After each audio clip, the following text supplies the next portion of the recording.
네, 개장 전의 이슈와 관심 종목까지 골라보겠습니다. 매매 기술 시간입니다. 주식명가 MTNW 다냐쌤 그리고 박진섭 어드바이저와 함께하게 될 텐데요. 먼저 시장의 한마디 열어보겠습니다. 다냐쌤은 오늘 위기와 기회는 한 글자 차이다. 수익률 장세 지속되고 있다 말씀해 주셨고요. 박진섭 어드바이저는 K치스법 급물살 주목할 만한 황금 종목 찾아보자 언급해 주셨습니다. 먼저 다냐쌤 화상 연결해 보겠습니다. 선생님 안녕하십니까? 네, 안녕하십니까. 네. 오늘 내일의 이 FOMC를 앞두고 미증시는 금융권이 불안하게 되면서 하락 마감하는 모습이었습니다. 우선 계속해서 우리 시장도 만만치 않은 한 주를 보낼 것 같은데요. 날씨도 마찬가지입니다. 얼마나 좀 좋아지려고 안개가 이렇게 자욱히 끼는 건지 우리 시장 전략부터 부탁드릴게요.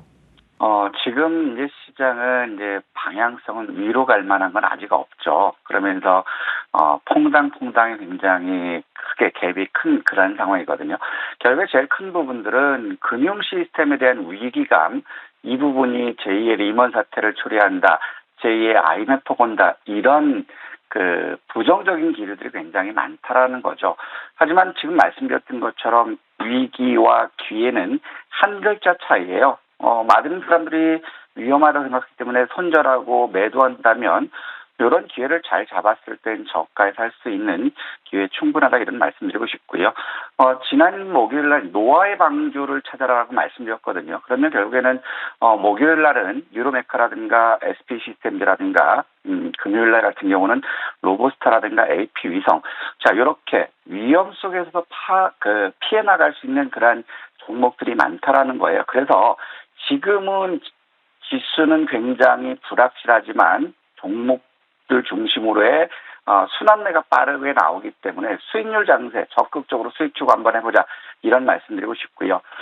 지난 주말 미국 마감한 시장을 보면 결국에 다시 금융 시스템에 대한 우려가 부각됐습니다. 퍼스트 시티뱅크가 급락했고 SBV 은행이 하락하는 그러한 모습을 보였고요. 결국 이러한 빌미를 작용했던 건 뭐냐면 금요일 날이 미국 시장 내만연날 만기일이었기 때문이라는 거예요. 자, 그러면 이러한 상황에서 매도 압력이 증가했기 때문에 시장의 불안 심리는 더 높아지고 있는 거고 여기다 기름을 부어준 것이 자 2월달 경기 선행지수가 11개월 연속 하락했다라는 거죠. 그리고 이제 21일, 22일 있는 것이 FOMC에서 금리 발표를 할 거예요. 그러면 여기서 이제 연준의 딜레마가 빠진다라는 거죠.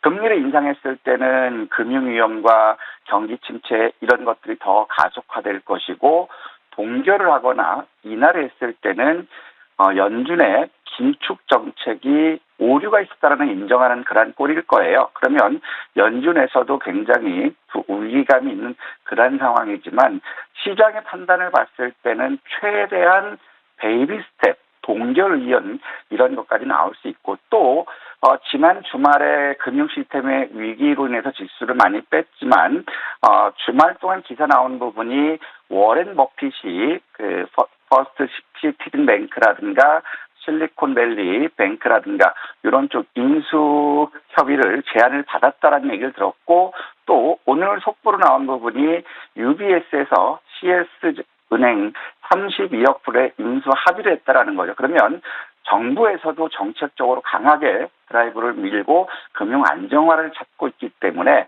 시장에서 바라보는 금융 제2의 리먼 이런 것들은 조금 수그러들지 않을까 이렇게 생각되고 있고요. 자, 이런 요인들로 인해서 미국의 업종별을 본다면 암호화폐가 강세를 보였고 그다음에 금, 배터리, 소재, 비철금속이죠. 또 상대적으로 반도체 강세를 보였습니다. 또 약세 쪽을 본다면 자동차라든가 연료전지, 신재생에너지, 우주 이런 쪽들이 약세를 보였고 ETF 시장에서 마찬가지였어요. 가상화폐랑 은, 블록체인, 금, 핀테크 이런 쪽들이 강세를 보였기 때문에 국내 시장에도 이런 것들이 영향을 미칠 수 있다 이런 말씀드리고 싶고 자 일본은 미국의 금융 리스크 완화 그다음에 반도체 산업에 대한 정부 지원 이런 것들로 인해서 반도체 강세를 보였고요. 하지만 여전히 2월 무역 수지가 9천억 엔 적자 19개월 연속 위축되고 있다는 거죠. 자, 일단 경제가 커지는 쪽하고 외교 관계를 잘 맺으면 좋은데 얘들도 찌그러지고 있어요. 과연 얘들하고 해서 우리한테 어떤 효과가 있을지 이런 것들 한번 살펴볼 필요가 있을 것 같고요. 자, 중국은 정부에서 경기 부양에 대한 의지를 강하게 보였습니다. 지급 준비율을 인하했다라는 거죠. 그 다음에 미국과 유럽연합이 은행 유동성을 적극적으로 지원할 거고 시스템 위기가 해소될 것이다. 그 다음에 대대적인 당정 개편, 혁신 정책 나오면서 시장에 긍정적으로 보였지만 딜로이트에서 400억 벌금 부과와 3개월 영업 정지를 때렸어요. 그러면 정부의 정책 의지에도 불구하고 상승폭의 축소 마감했다라는 것은 결국에 미중 갈등 부분이 여전히 남아있다라는 것이 부담스럽게 작용하고 있는 그런 상황입니다. 지난 금요일 국내 시장을 보면 미국의 크레딧 스위스하고 퍼스트 리퍼블릭 이쪽 지원을 하겠다 그러면서 원화가 강세를 보였고 외국인 기관 순매수하면서 강세를 보였지만 2달 연속 경기 둔화를 보여주고 있습니다. 수출과 소비가 감소하고 있고 OECD에서도 올 성장률을 1.6%로 하향했다라는 겁니다. 그리고 삼성전자의 2분기 적자 전망이 한 달 만에 2배, 8조 원대까지 증가할 수 있다라는 것. 그리고 에코프로에 대해서 압수수색이 있기 때문에 배터리 관련 섹터에서 공매도가 증가했을 때는 결국에 시장 변동성을 확대할 수 있는 요인들이 남아있다라는 그런 상황이라는 거죠. 그렇게 이런 것들 봤을 때 배터리 관련주들 오늘 공매도가 얼만큼 나올지 이것 한번 잘 봤으면 좋겠고요. 지난 금요일 공매도를 보면은 외국인들은 전일 대비 21% 급증하면서 5,100억을 기록했고요. 최근 들어서 일 공매도 최대 금액으로 보였습니다. 그 다음에 기관들 1,100억으로 전일 대비 약 94% 감소하는 모습 보였죠. 그러면 3월 누적 공매도를 보면 외국인들 5조 7,900억, 기관들 3조 8,500억으로 공매도가 계속해서 증가되고 있죠. 그러면 정부에서는 기울어진 운동장 바로잡겠다라고 공약을 내세운 지가 언젠데 여기에 대해서는 아직까지 얘기 없다는 것이 좀 답답한 부분이고 결국에 외국인들이 코스피에서는 17%, 코스닥에서는 27% 공매도 급증했다라는 것, 이 부분이 오늘 시장에서 어떻게 작용할지 한번 말씀드리겠고요. 자, 원달러 환율은 전일 대비 0.82% 하락한 1,302원 20전으로 마감했습니다. 그 다음에 역외 시장에서는 원달러 환율이 7.4% 상승한 1,308원 78전으로 끝났거든요. 오늘 시장에서 원달러 환율이 1,300원 이하로 온다면 시장은 그렇게 부담스럽지 않겠지만 1,302원 이상 올라가는 모습 보인다면 여전히 시장의 변동성은 좀 크지 않을까 이렇게 생각되고 있고요. 코스피 시장에서는 외국인들 801억 순매수하면서 누적 9,200억으로 매수가 감소했고요. 코스닥에서는 1,600억 매수하면서 4,700억 누적 매수 감소된 모습입니다. 그다음에 선물에서도 964억 매수하면서 1조 6,500억 순매도로 매도 규모를 줄여놨는데 선물에서 보면 외국인들 3시 27분에 3,750억까지 순매수했다가 딱 마감일 931억으로 줄였거든요. 약 2,800억 가까이 매도가 증가한 모습이기 때문에 이 부분도 오늘 시장에는 좀 부담으로 작용할 수 있지 않을까 생각됩니다. 자, 그런데 코스피 거래대금 보면 이제 전일 대비 약 10% 증가한 8조 6,200억을 만들었고요. 코스닥에서는 17% 급증한 14조 4천억을 기록했거든요. 최근 들어서 코스닥 거래대금이 14조 원을 넘었을 경우가 그렇게 많지 않았기 때문에 단기적으로 코스닥을 한번 쉬어갈 수 있는 그런 가능성이 있지 않을까 이렇게 판단되고 고객예탁금은 어제 급감하는 모습 보였습니다. 4.81% 감소한 46.3,900억, CME는 소폭 증가하면서 61조 5,100억, 대신에 마켓머니 펀드로는 2조 7,200억 매수 유입되는 그런 모습을 보였거든요. 여전히 시장에서는 이제 작은 부분이 유출입이 빈번하고 고객예탁금이 급감하고 있다는 부분도 증시 체력이 둔화될 수 있지 않을까 싶습니다. 따라서 오늘 미국 시장으로 인해서 하락 출발한다면 우리는 적극적이라면 매수 쪽으로 봤으면 좋겠습니다.